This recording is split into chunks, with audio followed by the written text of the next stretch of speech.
5:05. So I am going to get started. First, I'll introduce myself. My name is Theresa Skaar, and I am a team member with the Center Foundation, which is a new nonprofit dedicated to bringing health and wellness to all. We were introduced to the team at Biointegrative Health and are excited to be presenting this month on topics related to stress. And I am a newly minted PhD. So I'm very excited about that. And I'm excited to talk to you about time and time stress, which has been very hard won and deeply investigated by me during the doctorate process in particular. So welcome, and I am so happy to be here. I'm going to share my screen. And right. So time stress. Woohoo. Before we get started, I would not be doing my due diligence as a meditation teacher without doing a little arriving and settling. So I'll start the slideshow. So I'll play from the start. And so the title, Busy, How Are You? So first of all, think about how many times you may have said that in the course of your day or week. And this is me, Dr. Theresa. So arriving and settling, please find a position that feels supportive, where you can be at ease yet alert, and feeling your body in the seat wherever you are. This might be the first time that you've paused all day. So the invitation is to close out any other browser windows, put down any phones or papers, and just allow yourself to be in this moment. So lowering the gaze or closing the eyes and taking a couple of deep breaths. So breathing in through the nose and exhaling through the mouth. Let's do that 2 more times. Deep breath in through the nose and exhaling through the mouth. 1 more time and exhale. Now allowing your breath to return to its normal rhythm. Feeling where you're making contact with whatever surface that you're on. Knowing that the body and the breath can never be in the future or in the past. So they are great anchors of attention to invite you to the present moment again and again. So just allowing yourself to let go of whatever day you had and whatever's coming next. The invitation to be here in this moment, in this community. And I'm so grateful for it. And as you feel ready, opening the eyes if they were closed and allowing yourself to stretch or move in any way that feels supportive. All right. We go from relaxed mountain scene to vigorous running through a clock. And you can see these words, busy, stress, time management. So what is time stress? It's worrying about time, not having enough time or having too much time. And some doctors do believe that time stress is a fundamental cause of disease in the present era.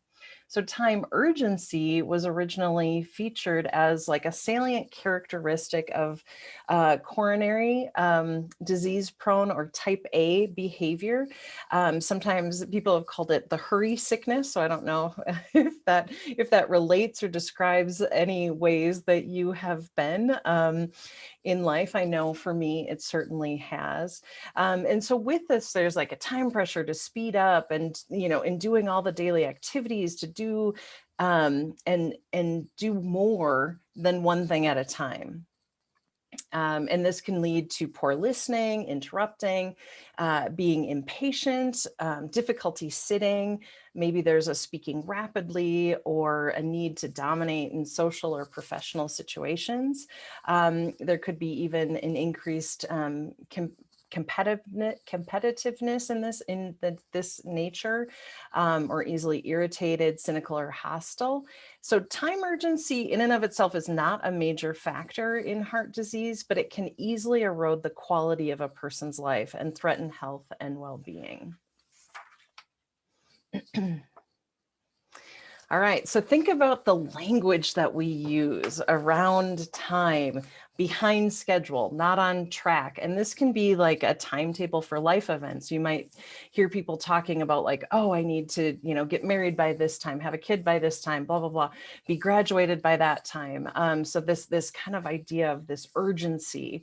You might even tell people, pick up the pace. You could talk to people in your life like, oh, hurry up, and, trying to force things through, no time, too busy, battling traffic, having to run, hurry up, and too much to do. And so think about this language that we use around time. And, there's just this, this real sense of like urgency, and it can really heighten anxiety.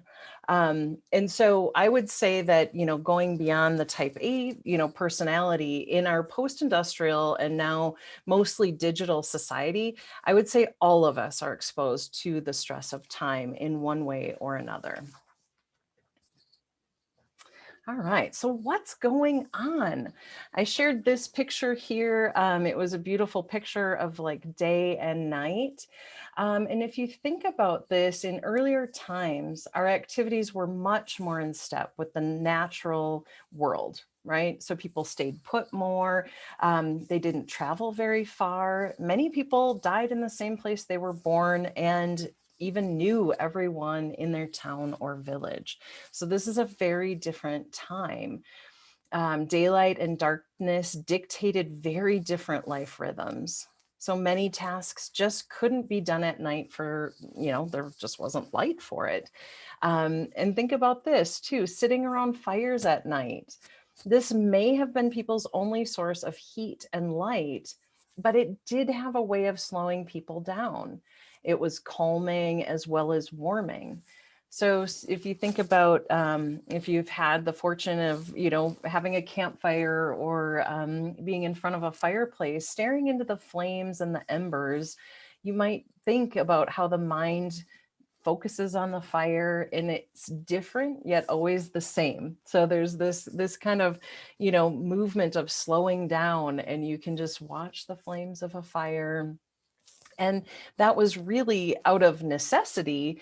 And now we sometimes get the opportunity to have those, whether we're camping or in a home with a fireplace. And if you think about like earlier times, the rhythms of the people were the rhythms of nature. You could only plow so much by hand or by ox. There was only so much you could physically do. You could only travel so far, like whether you were on foot or if you had a horse and carriage. And furthermore, with the, if you think about using a horse as a mode of transportation, they're a living being. And if you valued that being, you would know not to push it too far or too fast. And if you think about it, you could only communicate to people face to face. This is, and I'm going in a little bit of a wayback machine, but I'm setting the tone for, how quickly things have sped up, relatively speaking. And so if you think of the Industrial Revolution, it changed the type of work that most of us do, how work gets done.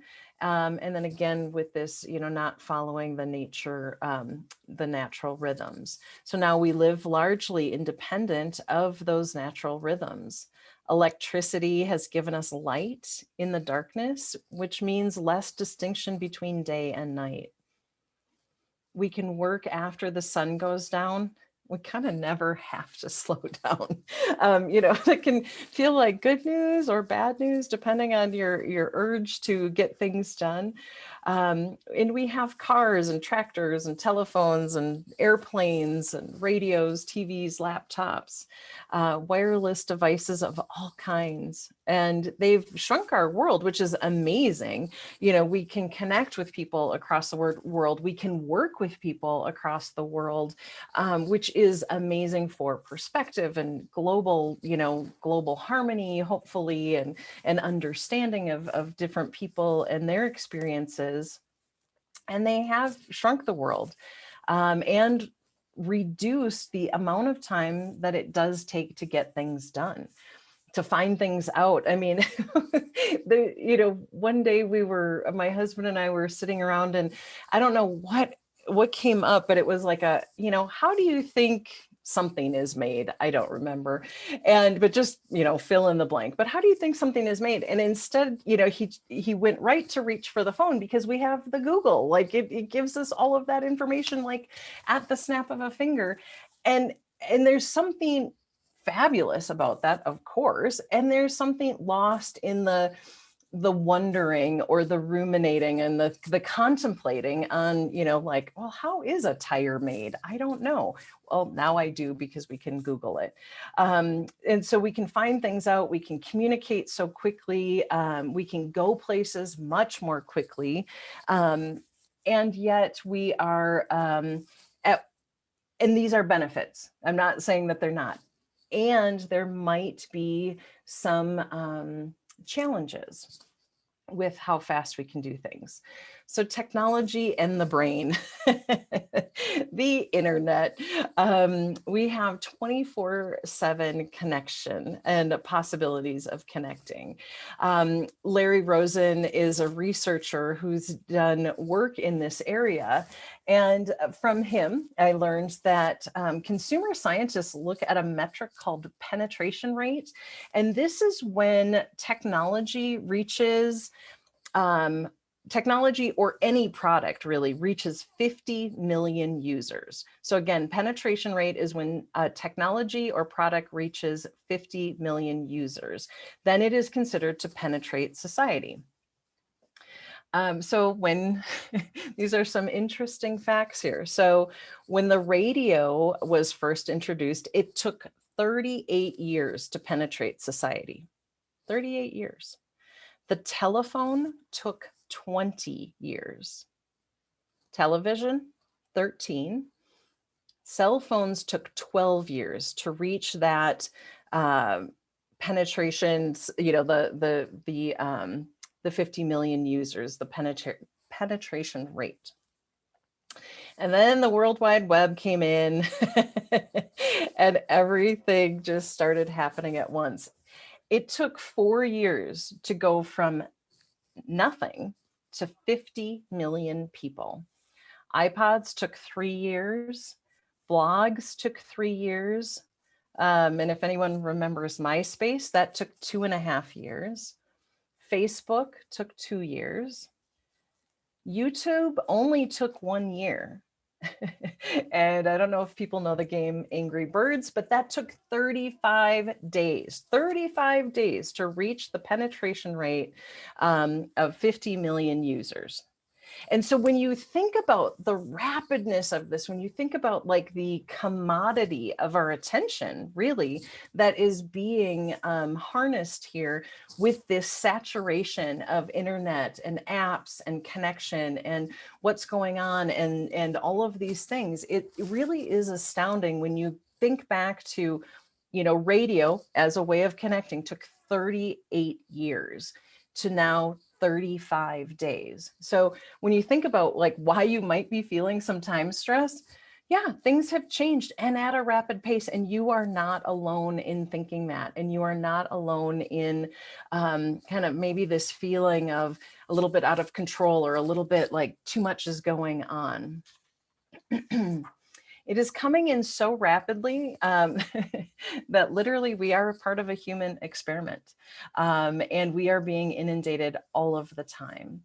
So we are getting, if you think about it, we're getting constant alerts and notifications, beeps and vibrations from smartphones, and television has changed. You know, television used to be slower, and now there's quick cuts, there's scrolling bars on the bottoms and tops, and it's happening rapidly, and we're trying to take this all in. And inside the brain, what's happening is that there's like an overload, and it can lead to feelings of anxiety. It can lead to feelings of overwhelm and this not enough time. And so bear with me, I'm just setting the stage, and then we'll get to what we can do about it, or how we can best support ourselves. Okay, so distractions. I would love if you feel so inclined to either put in the, I think in the Q&A, or I could pause and you could share in the chat. How do you interrupt yourself? Or you could raise a hand. I don't know what the best way to do this. I'm going to stop sharing and come to the group here. So if you wanted to put in the chat how you just interrupt yourself, or how you distract yourself.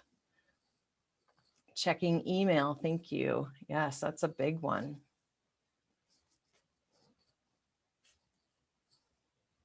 TV, YouTube, work. Oh, I hear that. Yeah, these are all kind of right at our fingertips. Busyness, tidying, doing, scrolling news, Instagram. Oh, Instagram Reels, that's a new one for me. Man, does that just suck me in and entertain me. Keeping up with housework. Yeah, there's a lot to do, and there's many ways to distract ourselves. Thank you so much for engaging here. All right, so going back to sharing.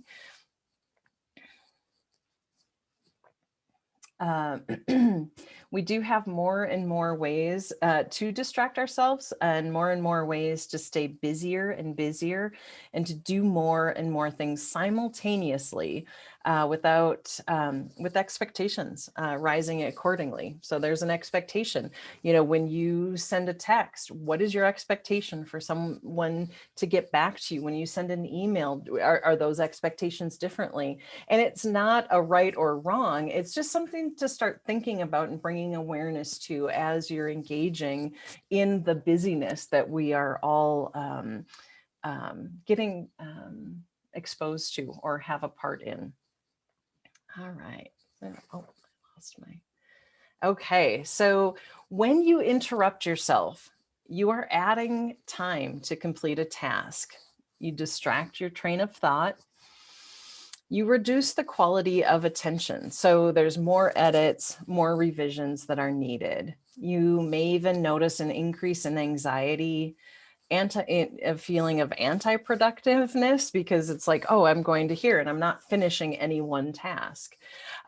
You could be creating more work for yourself. Oops, got really excited there.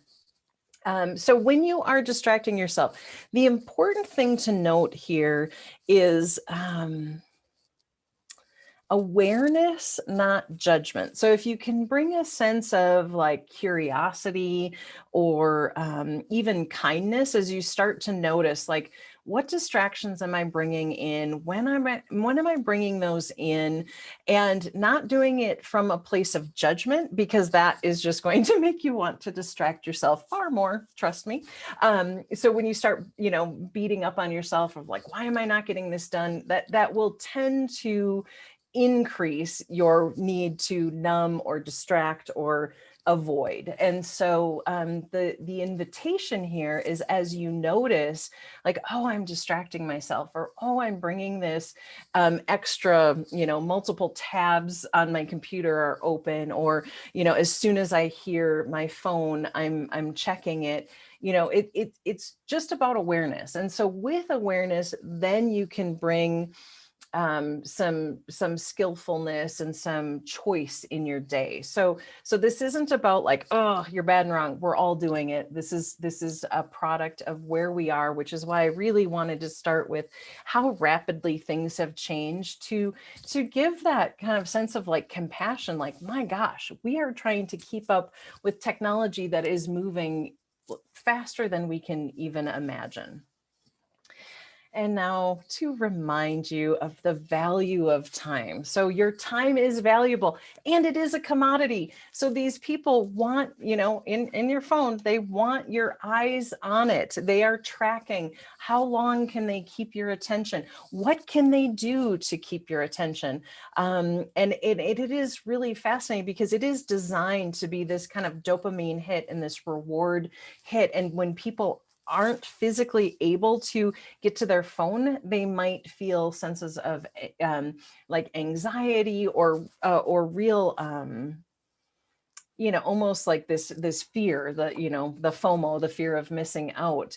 But so just to come back to this, your time is valuable.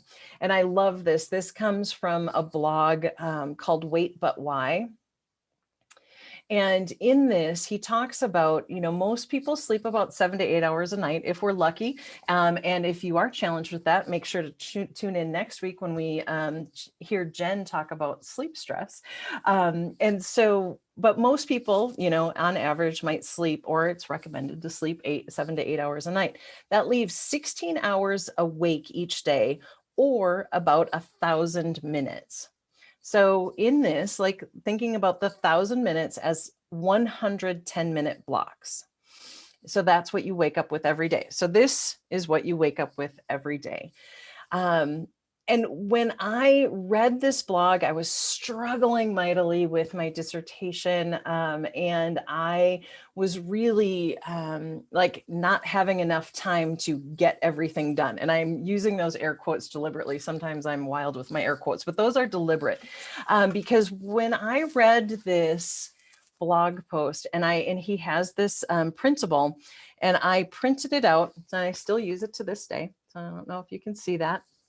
I printed it out and I actually colored in what I did with a day. And right in the middle was, and I cringe saying this, but it is true. And I will just share it.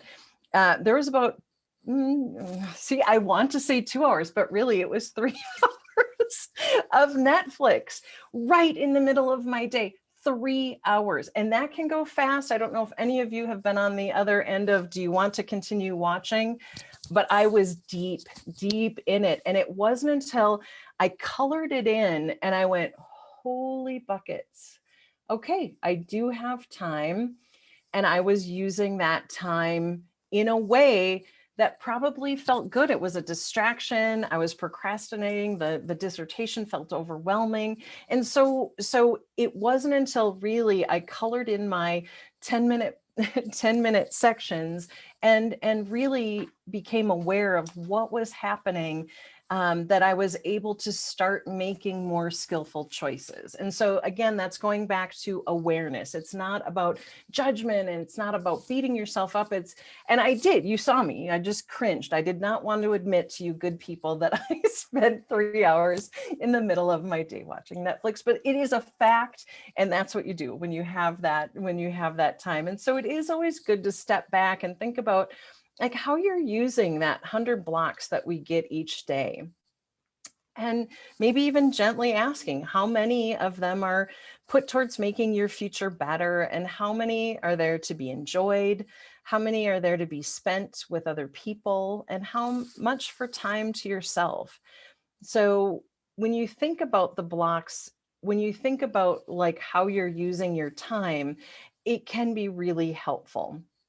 And so you might even think about everything you might spend your time doing, or the context that it's, worth in blocks. You know, like if you think about it, this was an example from his post. Cooking dinner requires 3 blocks, so 30 minutes, while ordering in requires 0. Is cooking dinner worth 3 blocks to you? And it very well might be for a myriad of reasons. Is a 10-minute block of meditation every day important enough to dedicate a block to it?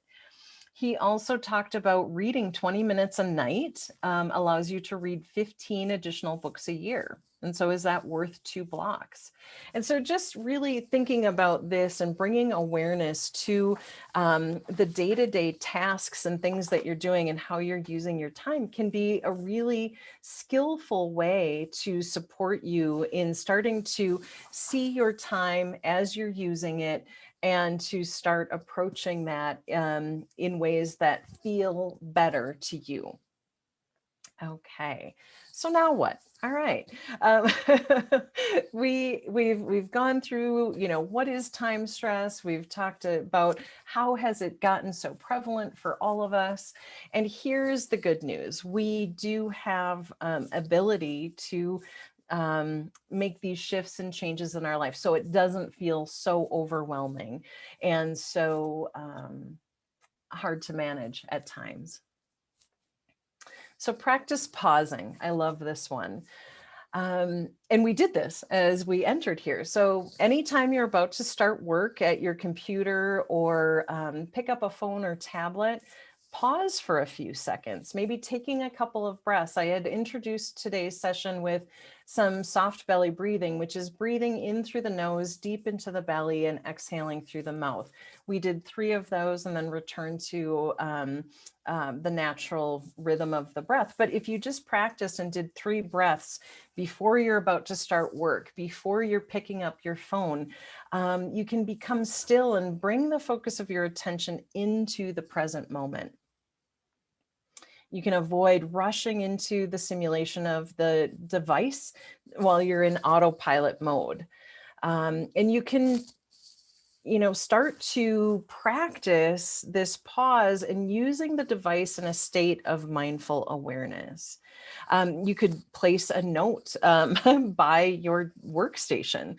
And it, one person that I talked to recently, she said she just put up the word breathe at her computer. And so just that reminder, if we pause and take a couple of breaths, it helps bring us into that present moment. You can never be in a future breath or in a past breath. So when you do that conscious breath, you come back to the present moment. And so with practice, you can invite this sense of awareness and almost a mindful state as a habit throughout your day. The waiting practice. All right. So you might sometimes still find yourself on hold or waiting for something to load online. And the natural inclination is like, oh, maybe I'm going to check Instagram. Maybe I'm going to do this. Maybe I can get up and switch out a load of laundry and, try and keep up with everything. So what would happen if you made your waiting time into mini meditation sessions?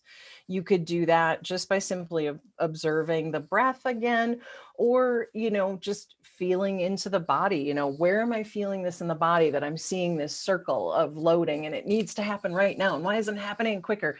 You could be like, oh, where do I feel that in my body? Oh, okay. Maybe my heart is beating a little more rapidly. Maybe I'm feeling a furrowing in my brow. And again, bringing some non-judgmental awareness to this waiting and using it as a time to practice rather than getting one more thing done. Unitasking. So despite this, and I know this, studies show that multitasking is actually a less efficient way to do things. It is. Studies show it.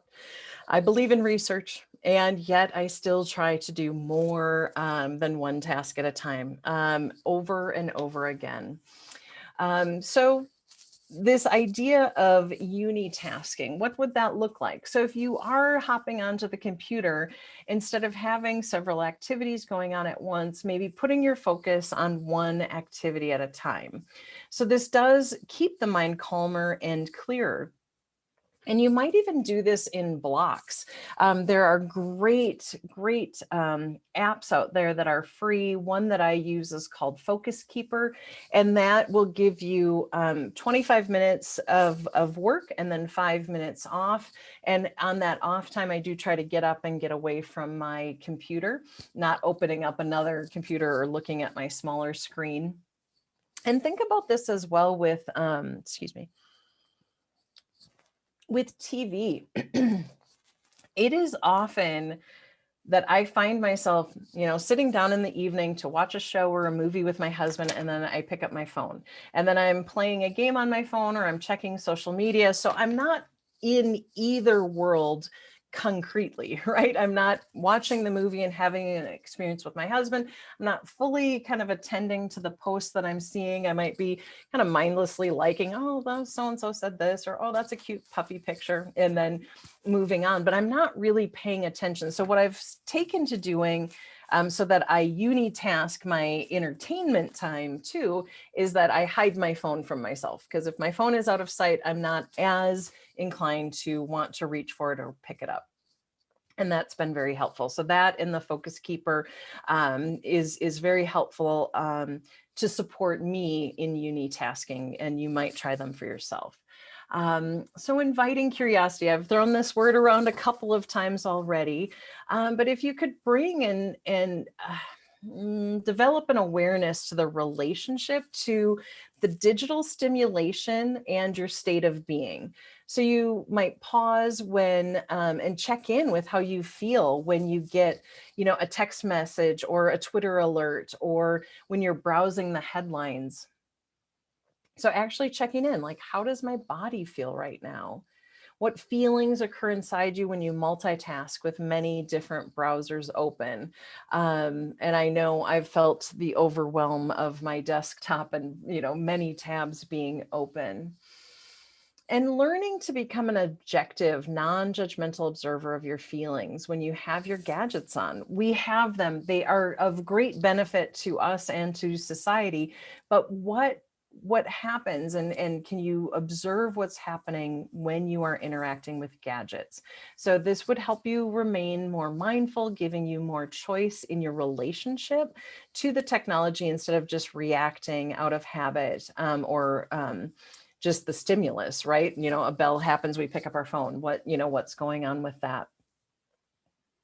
And you may even invite like a small pause to check in with yourself before you unconsciously lurch at the phone when it rings or a message beeps at you.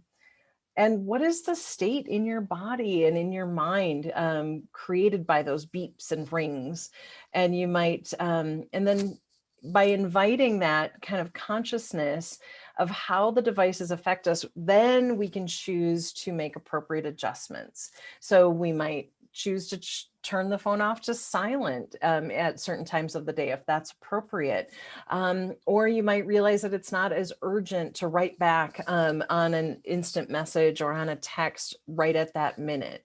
So just, giving yourself that opportunity rather than that knee-jerk reacting, to pause and then respond in a way that is supportive for your mental and emotional health and your stress levels, right? We're talking about stress this month. So, how are we reacting when we feel everything's urgent, when we feel too busy, that there's too much going on?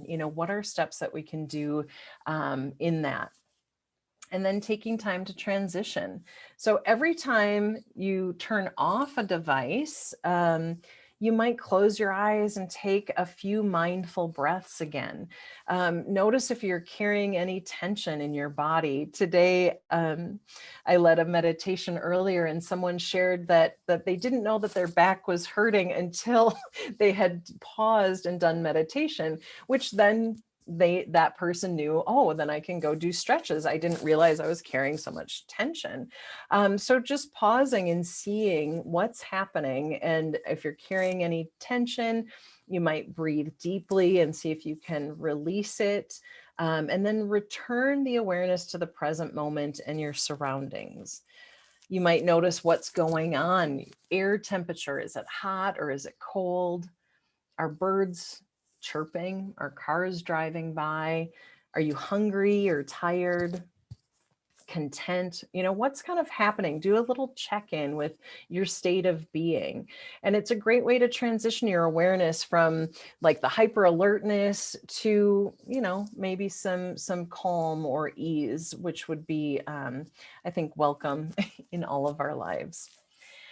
Ooh, the digital detox. Oh man, I don't know. Has anyone tried this? We can talk about it at the end. This can be really challenging for people, and yet super informative. So it could be wise, and you could consider it for yourself if you haven't tried it, but to have a digital detox now and again.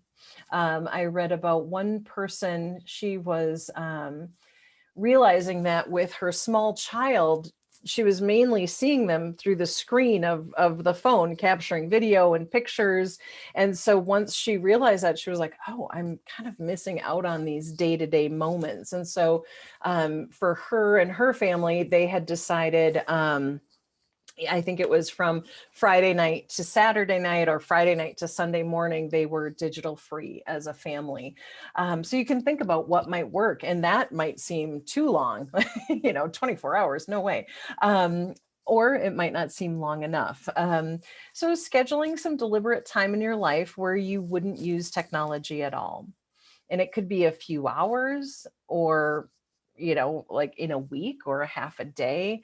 It could be longer than that. So whatever is appropriate for you. So if you are a heavy user of a digital device, you may feel anxious or a sense of like disconnection or boredom once you've unplugged. So if possible, be curious about that. And so if you've unplugged and you've said, okay, I'm not going to be on my device for an hour, and you feel some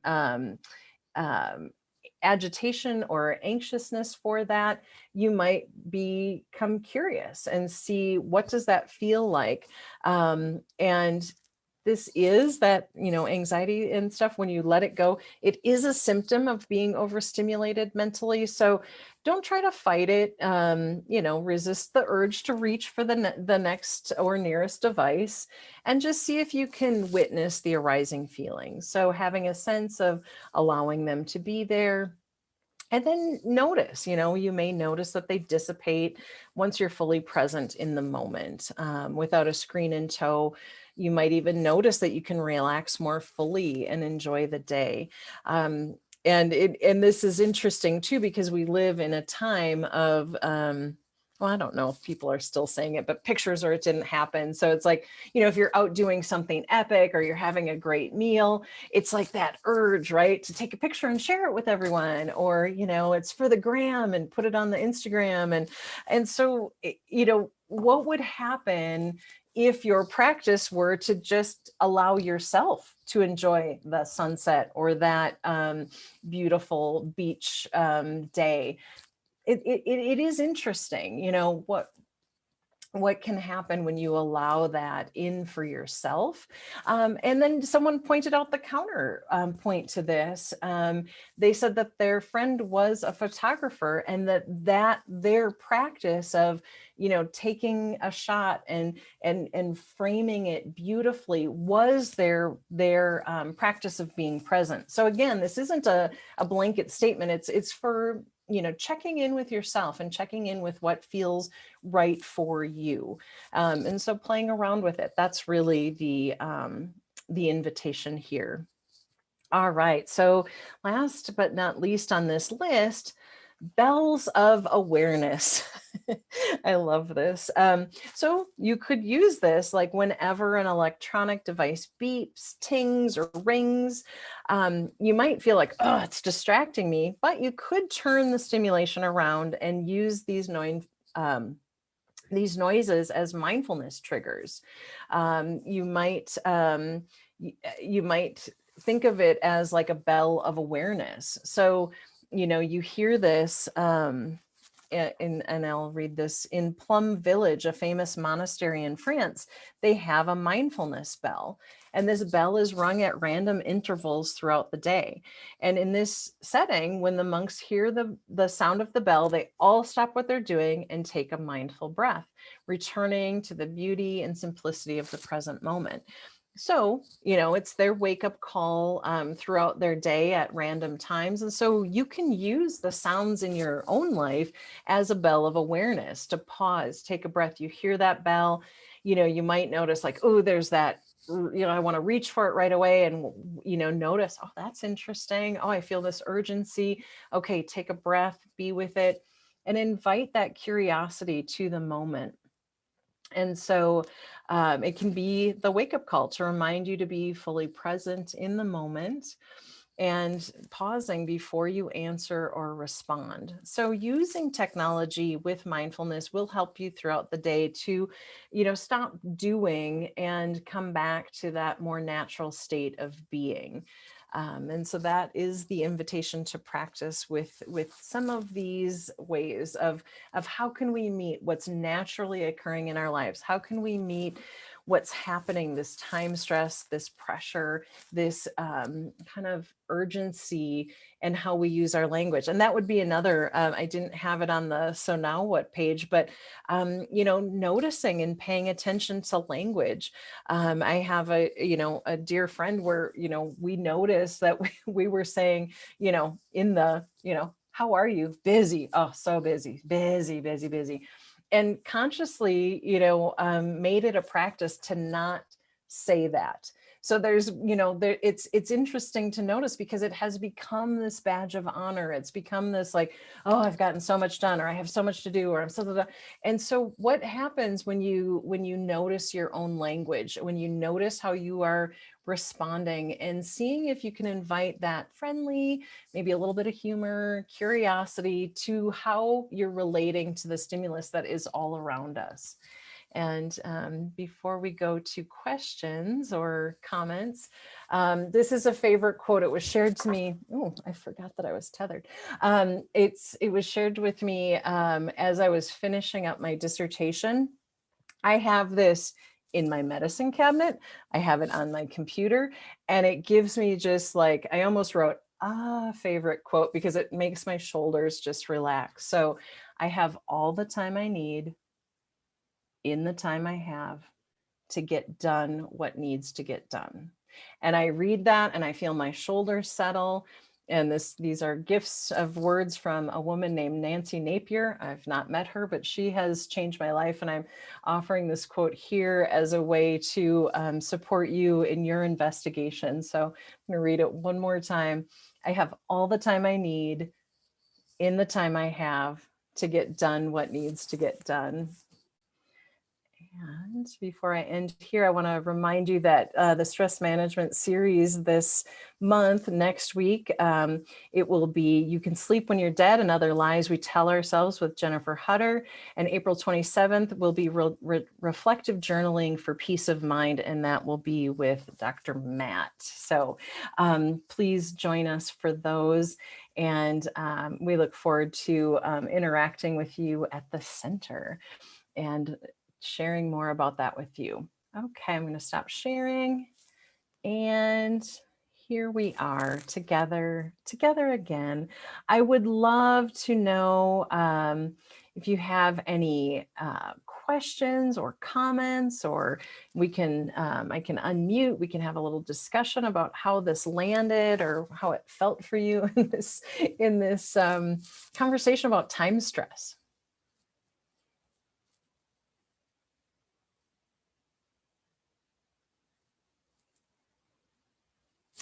Yes, Jen, let's see. All right, allow. All right. Hi, Jen. Hi, Theresa. Thank you for the beautiful presentation. I just wanted to say that it is so funny hearing you talk about the badge of honor because God, I wore mine so proudly for so many years. And so I'll share more about this next week. But one of my favorite quotes is from Jodie Foster. And her quote is, "It turns out that success is sleeping 8 hours a night." And it's so funny to hear against the context of I'm so busy and important. I don't have time for that. I barely have time to sleep. And I just love how successful she's been and Mm, how simple it all comes down to. So I just wanted yeah. to Oh, thank you I'm for, s- I'm so glad you shared that. That's awesome. Yeah, it really has become a badge of honor. And, and then, there's health impacts. So thank you for sharing that. And Jodie Foster is amazing and completely successful. So let's all sleep 8 hours and be our own Jodie Fosters. I love it. Thank you. All right. So, where can we be directed to follow up with updates on the center? Oh, that is a great question. Jen, do you want to take that? sure. Am I still on? Yes, you are. I believe you have, Teresa, on the presentation. Our website should be Oh, up there. great. Okay. Let me put I that up. will say that we are at a first draft. We're in the process of updating our website, so there'll be more information in the coming weeks. But there is a link on there where you can click and join our newsletter. And as we evolve and have more activities coming up, we will get those out to you. Heather just put in the chat box our website and sign up for updates and newsletters. Perfect. Thanks team for that level of support. I really appreciate that. All right, thanks Jen and Heather. Really appreciate that. Yes, please join us and learn more about what we are doing. We're very excited about the offerings coming up. So, any other questions or comments or desires to talk about time stress? And I do see a comment here from Heather. I was multitasking with multiple windows open on my computer as you were talking about unitasking. See, it's with humor and gentleness that we remind ourselves and become aware. That's absolutely right. Thanks, Heather, for sharing that. Real talk with Heather Haslam. I love it. And, hmm.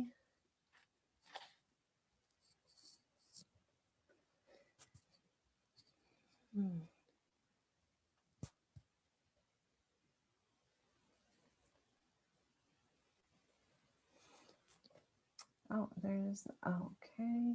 Oh, there's also a Village app. Oh, that's cool. Thank you, Martin. I didn't see that. There's also a Plum Village app that has the mindfulness bell option. So you can invite that deliberately into your life. That's great. I'll have to check that out. I appreciate that, Martin. Thank you. And Kara, you're on. Okay, can you hear me? Sure can. All right. So I am curious if you have any recommendations for taking those mindful breaks in terms of different apps or just different things that you personally have incorporated. So I am analog as well as digital, and I really do color in these blocks. And I sit down actually on Sundays, and I kind of look at the week ahead and see where there's space, and try to kind of glance at what I'm doing. So I do. Yes, I do use this because it's soothing and it's helpful for me to see it that way.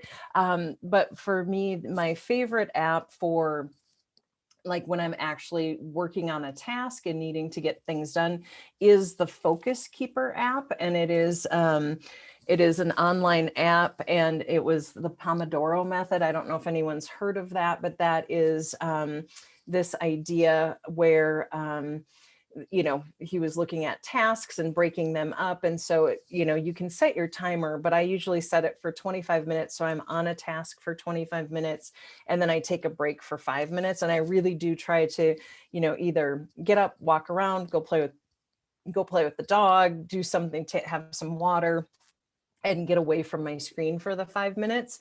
And that I have found very helpful. And then my little notes around, that quote, I swear I read that to myself multiple times a day, and I can just feel the whew, drop. So. I love that. I feel that these days I need to be more intentional with my breaks instead of coming to a stop when I'm really tired, and then I'm thinking, oh, I should probably take a breath. I feel like scheduling it in or doing something like that app would probably be helpful. Yes, the app is really helpful for that. And then if you're especially, and I know you're working on some big projects. So when you're on a deadline and maybe feeling that pull of procrastination, I would always tell myself, you can do anything for 20 minutes, you can do anything for 25 minutes, and so then it's like, oh, just sit down and read one article, or sit down and, write one paragraph. So I think that idea of, bringing yourself into blocks and then avoiding distraction while you're doing it, because every time you distract yourself, it takes that much longer to get back into the flow, to get back into what you were, your train of thought. As I said in one of the earlier slides, it really can, every time you distract yourself, and they've done research on this, it's really difficult to get back into the swing of things. So when okay, I have a 5-minute break, and that could be a 5-minute break to check social media. It could be a 5-minute break to text back to your friends or family. But when you know that, oh, I have that break coming, then you're like, oh, I can focus on this one thing right now because I know I can get back to that bell or that ding notification. Yeah. Okay, great. That's so helpful. Thank you. Thank you, Tara. Any other questions, comments? Make sure I'll check the.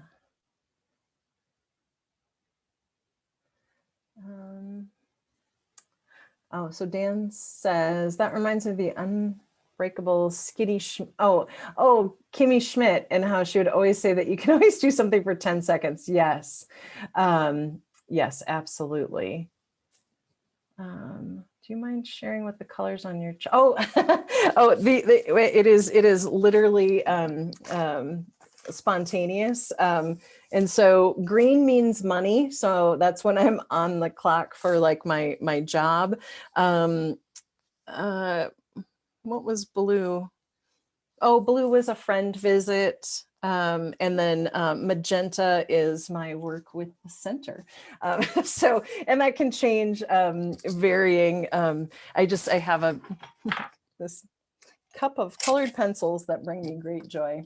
Thanks for asking.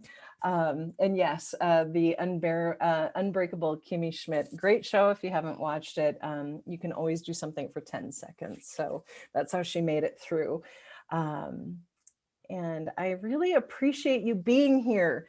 You took time out of your day to be here and to learn more about how to support yourself in your own time stress. So thank you very much. And please reach out with any questions, and we'll see you, I don't know, on the other side of Zoom, I hope. All right, take care.